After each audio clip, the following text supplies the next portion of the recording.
And this is from his mum. He was lovely. He was just lovely.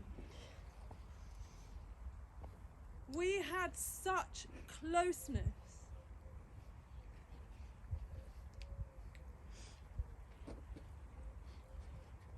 He had a simplicity about his character. He was kind and he was thoughtful. I loved him. I really loved him.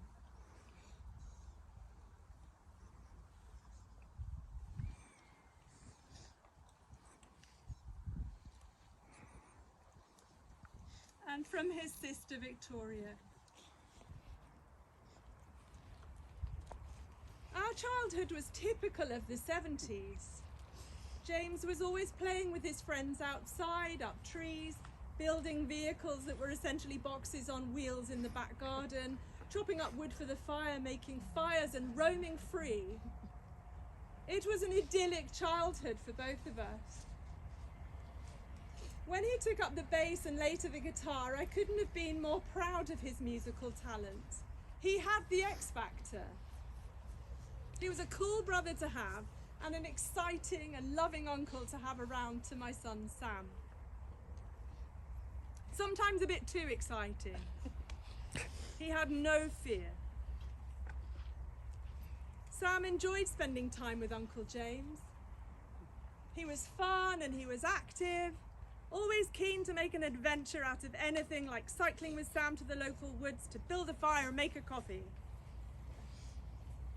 Once, when James stayed with us, I came home to find James with his new toy, a BB gun, shooting cans with Sam that were tied to our neighbour's tree. Although he followed a different path to many, often causing us to worry about him, we enjoyed many happy times together. Visiting him in Aviemore was special, and I have fond memories of him taking Sam under his wing, going full Bear Grylls, cooking over fire pits in the garden, collecting drinking water from streams in the forest, even though the house had a fully fitted kitchen. His appetite was immense, and I know many will agree. That's why I fed him toast before taking him out to Yo Sushi. Can you imagine what sort of bill he had the potential to rack up?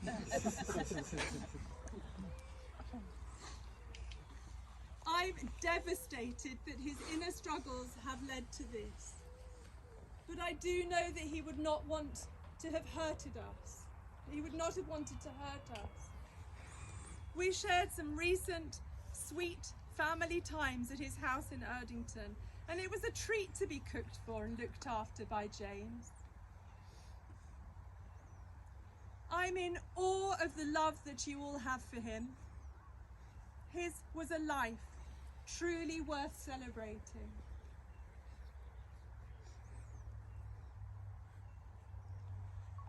I'm going to invite Bernie now to come and speak.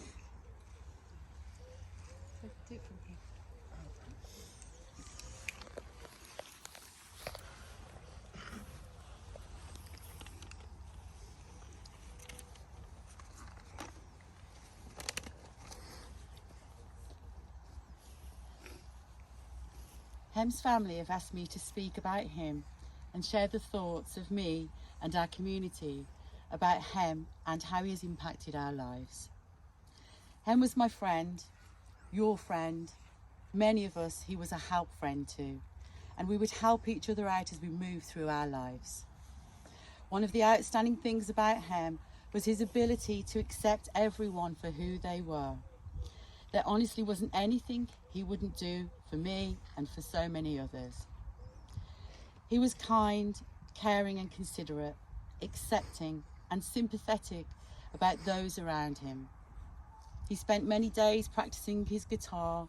He was an exceptional player and pretty humble about his ability too. He would practice for hours and hours, sitting in my garden, shirt off, oblivious to the capability he had and just how beautiful it was to listen to his genius. He was multifaceted. He was an incredibly smart person who, we can all say, saw things quite differently from many other people. We held a space for each other. We would agree to disagree, and above all, we had a lot of love and respect for each other. I look around the house and I miss him. I miss the raiding of my biscuit and chocolate cupboard. I miss the times he made me laugh. Hem was a great advocate for improving himself, and he inspired me when things were tough. He lent me an ear to listen to, and he always managed to get me out of a negative mindset. Put simply, I am, and many of us here are better people for having Hem in our lives. Tony has shared his thoughts about Hem the man, the son, the brother, the friend. And what I really want to do today is talk about the most amazing legacy that Hem has left behind him. It's where he thrived. It's where he felt completely comfortable and happy too. And that is Bournebrook DIY. This cannot be underestimated as a legacy. For those who don't know the story, Hem had tried many times to advocate for the skateboarding community by building various features on pieces of land for skaters to use. He truly believed in skateboarding, not only as a lifestyle, but also a means of exercise and happiness. During the painful, isolating time of lockdown, Hem, myself, Sean Boyle and Chris Ludford set up a community interest company called Birmingham Skate Spaces.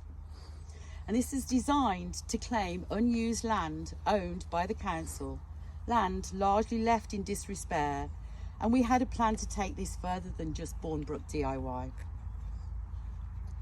Hem put hours and hours into Bournebrook. He was fundamental in the design, the build and the execution of Bournebrook. It simply would not have happened and would not have been possible without him. And the inspiration he brought to volunteers, many of whom I can see here, who put loads of hours into the space, and the inspiration he brought was just beautiful. He was quite strict on the build days, but he was also a great patient teacher too. And this resulted in a beautiful skate park. But Bournebrook was more than just a skate park. It's a community, and Hem loved the gardens there, and he loved the opportunity to teach the artisan craft of skate park building to many people. And they've all been lucky enough to learn from him, to be around his unfathomable spirit of sheer determination. Bournebrook DIY is seminal in that it will be the first DIY skate park to be certified and, we hope, open to the public.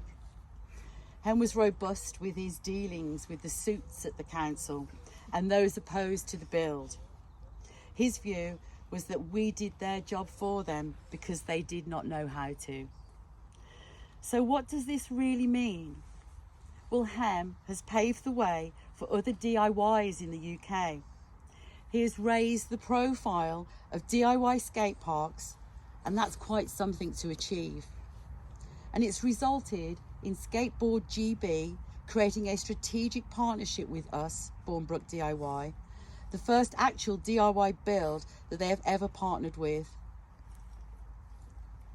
If it wasn't for the tenacity of Hem, the idealisation to walk left of social norms, to raise one's head above the parapet, these important changes to how subcultures are accepted and realised in society would not happen. We still have really big plans for Birmingham Skate Spaces, and although no one quite finishes the coping like Hem, we will, in his honour, continue to disrupt the spaces that the suits sit on, to claim these spaces for the people and community, and to keep putting skateboarding and the community at the centre and forefront of Bournebrook DIY and other Birmingham Skate Spaces projects. Hem was a man on a mission. Imagine how amazing it was for Hem to ride the park that he built. Despite all of the rejections from the council and others, He ripped through that park on his board and he loved it. I want to finish by quoting Charles Bukowski, an author who I introduced Hem to and who Hem loved.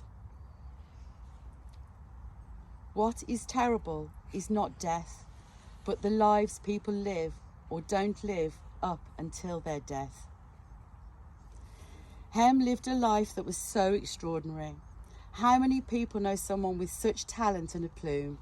A rebel who did not embrace the pressures of what society expects of us all.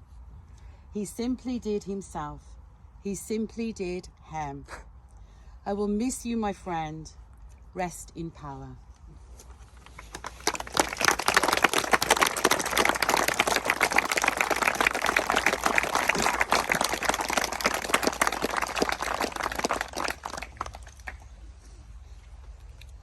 Thank you so much, such beautiful words.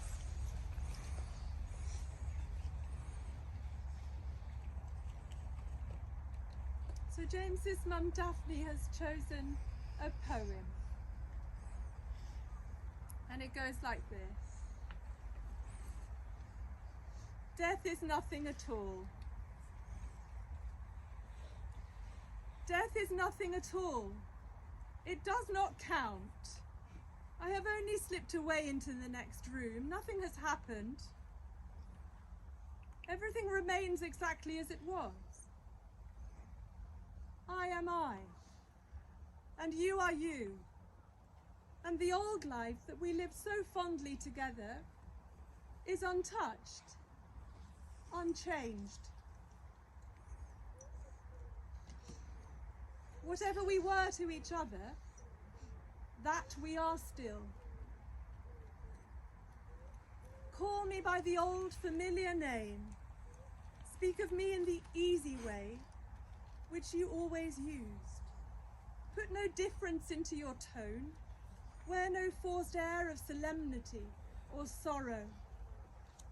Laugh as we always laughed at the little jokes we enjoyed together. Play, smile, think of me, pray for me. Let my name be ever the household word that it always was. Let it be spoken without an effort, without the ghost of a shadow upon it. Life means all that it ever meant. It is the same as it ever was. There is an absolute and unbroken continuity. What is this death but a negligible accident? Why should I be out of mind because I am out of sight? I am but waiting for you, for an interval somewhere very near, just around the corner. All is well. Nothing is hurt, nothing is lost. One brief moment and all will be as it was before. How we shall laugh at the trouble of parting when we meet again.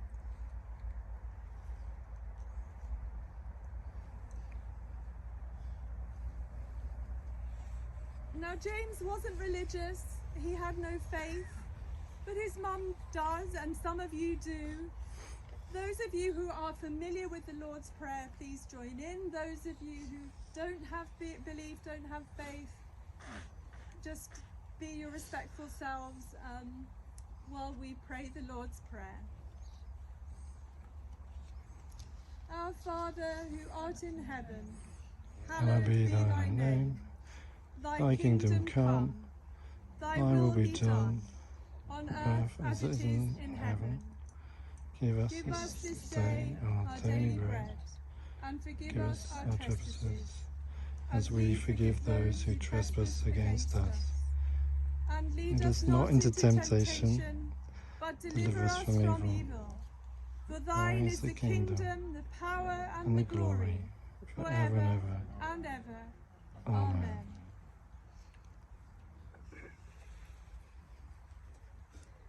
Now we promised you would hear some of his music, and that we will do. So we're going to spend some time listening to some of James's creativity. I'm really looking forward to it. And so now, while we listen, you have an opportunity to do your own thing, to think your own thoughts and pray your own prayers while we listen. His family have asked me to let you know that they really did their best, the best they possibly could, to put together a little selection of James's music with the time and the resources they had. So while we're listening, if you do have flowers that you wish to put on his coffin, that you want to go with him, if you want to come and spend a little time here by his side, the family have invited you to do that while we play his music. So it's just a bit of time to do your own reflecting and your own giving back in that moment.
Came in last night at 10:30, a baby of mine let me in, so move it on over, yes, move it on over, move it on over.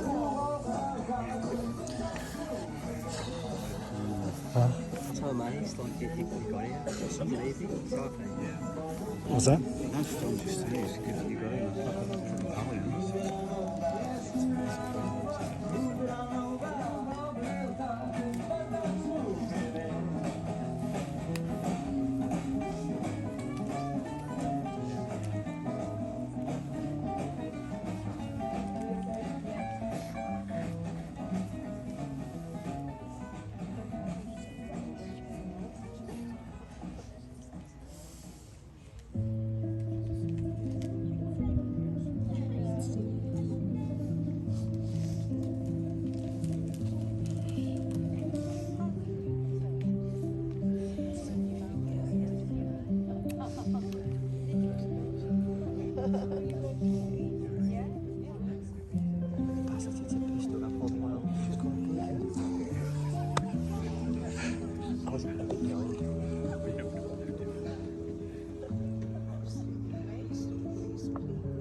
Mr. Roundabout.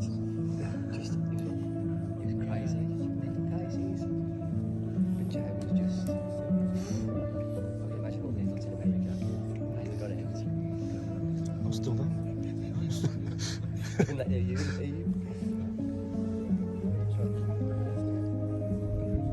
That's what I said. It's me and him started on a trip to the US in 1993. I'm still there. Where the fuck are you?